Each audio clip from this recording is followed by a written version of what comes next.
আজকে শালা গ্রামের মানুষ যা খুশি বলুক, আমি আর জরিনারে বাড়িতে নিয়ে আইছাই। গ্রাম কাঁপবো, স্টাইল চাপবো। জরিনা, আমি আইলাম। ওই জরিনা, কোথায় গেলি রে? জলদি বাইরে আয়, তোকে নিতে আইছি।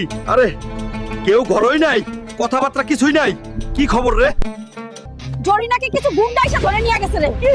কোন গুন্ডা ছিল? কে ধরে নিল? দিদা, জলদি ভালো করে খুলে বলো, এক সেকেন্ডও নষ্ট করুম না।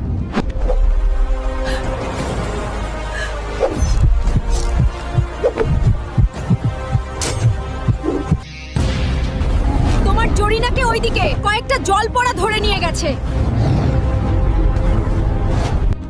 ওই শালা জলপাড়া গুন্ডারা, আমার জরিনাকে ধরে নিয়ে গেছস। আজ তোদের ছাড়বো না।